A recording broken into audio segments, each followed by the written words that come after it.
Fala galera, eu sou o Tom. Eu sou o Felipe e esse é o novo quadro do Grupo Unis, que vai te ajudar a encontrar a melhor profissão do mundo, que é aquela que une o que você deseja, o que você acredita com o que o mercado espera. A gente vai te mostrar como encontrar significado no que você faz todos os dias e como aplicar isso no seu desenvolvimento profissional. Fala, melhores profissionais do mundo, vai começar agora o 8º e último vídeo das pílulas que a gente separou para vocês aqui no quadro Melhor Profissão do Mundo. Como vocês já sabem, são essas pílulas que abrem o nosso conteúdo, que falam sobre aquelas habilidades do Fórum Econômico Mundial, que o Fórum Econômico Mundial pede para os profissionais a partir de 2020 para que eles sejam mais relevantes. E hoje a gente vai falar sobre pensamento crítico, é o que eu mais gosto, falando de forma particular, então se preparem que o conteúdo vai ser bem legal. Então, para começar, a gente vai falar sobre pensamento crítico, como o Felipe muito bem disse, e uma coisa que é importante, dando um outro exemplo, no vídeo anterior eu dei o exemplo da Netflix, vou dar o exemplo de novo, porque é um dos melhores lugares assim de cultura que a gente tem de referência para falar da importância do pensamento crítico. Lá eles acreditam muito que o mais importante dentro de dentro da estrutura deles são as pessoas. Então os processos eles existem, mas as pessoas são mais importantes. Mas como que eles fazem para as pessoas, né, conseguirem sobressair o processo, dando contexto? E eu acho que essa é a principal chave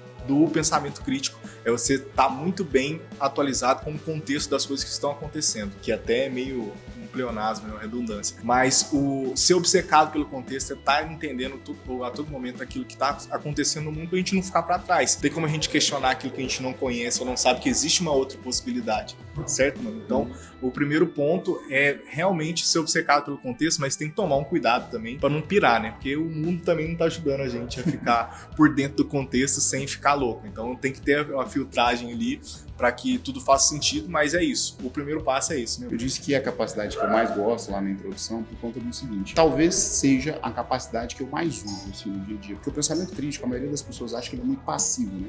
Tipo, fazer uma crítica é só criticar por criticar, mas eu penso de uma outra forma, eu acho real.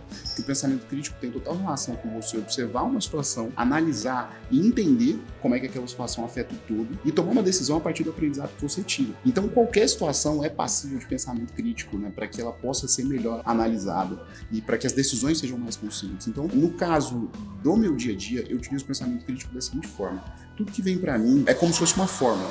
E essa fórmula, por mais que ela seja exata, ela pode ser discutida desde que eu tenha uma outra referência. Então, hoje a gente vive, né, um culto à ignorância, a universidade está sendo muito desacreditada e descreditada por conta do ódio à ciência, coisas do tipo, mas a gente aprende desde muito cedo e aprende a valorizar, inclusive, a seguinte questão: a gente precisa ter crítica e precisa fazer o nosso pensamento virar ação para que a gente possa mudar alguma coisa. É física, não é todo, tipo, sei lá, toda imaginação apenas gera uma reação, toda ação. Então, depois de todo pensamento crítico, você tem que ter uma ação para que aquilo ali seja transformado em algo positivo. Essa ação tem que condizer com esse pensamento crítico. Não dá para criticar uma coisa e fazer outra completamente diferente. E o que é muito difícil. Parece que não, mas é muito difícil a gente ser coerente com aquilo que a gente pensa. Por isso que eu gosto tanto dessa capacidade, porque ela é também ambígua, né? Ela é também distópica, ela não é exata. E pensando nisso tudo, depois dessa discussão filosófica e complexa, só para deixar uma dica prática antes do Tom finalizar, o que me faz exercer pensamento crítico todos os dias é referência. Eu acho que entra no mesmo ponto que você falou no início, acho que tem que ter um equilíbrio, não dá pra gente ter só referência e não colocar essa referência à prova na convivência com uma outra perspectiva, com outro ponto de vista, com uma outra pessoa, mas é a partir do momento que eu tenho referências diferentes que eu consigo me colocar, eu consigo me posicionar de uma forma também diferente. Isso. Inclusive nessas referências que a gente consome, por mais diferentes que elas sejam, a gente precisa ter pensamento crítico com elas, criticar elas. Não é porque uma pessoa que a gente admira faz tudo que a pessoa que a gente admira faz que a gente tem que concordar, que a gente tem que repetir. Então o pensamento crítico serve até para absorver aquelas influências boas que a gente tem na nossa vida, porque, tipo, enfim, cada ser humano tem suas doidices e aí vai acabar fazendo coisas que talvez não façam tanto sentido para sua vida assim, então tem que tomar cuidado com isso também. Mas o último ponto é que o pensamento crítico ele tem que estar orientado também por dados. Por mais que possa ser por perspectiva, por vivência, por intuição, ele tem que ter alguma coisa provando aquela crítica que você está fazendo. Não adianta ter a discordância aberta que a gente falou já. Não adianta a gente querer criticar o negócio, ter pensamento crítico contra alguma coisa que é evidência, tipo vacina. Porque tipo, tem um monte de dados falando pra gente que aquilo pode sim ser efetivo. E esse é um exemplo da vacina, mas pode ter um monte de exemplo.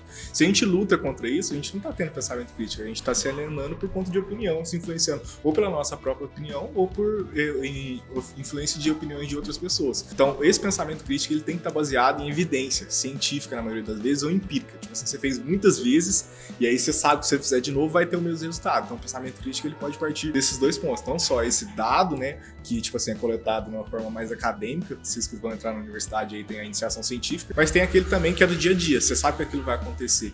Então, não dá para tirar esse pensamento crítico do nada ou só para contrapor, certo? E tem uma questão aí que eu, inclusive, não falei quando eu falei ali, né, da fórmula, que é totalmente relacionada àquela questão que a gente falou no vídeo sobre criatividade. Não dá pra gente parar na primeira resposta. Eu acho que a curiosidade é a ferramenta que a gente utiliza para ir mais fundo nas questões e saber exatamente qual é o nosso papel como ser humano, não só como profissional, mas como pessoa nesse mundão de meu Deus. Entendido isso, a gente finaliza esse 8º e último vídeo desse ano, muito bem colocado.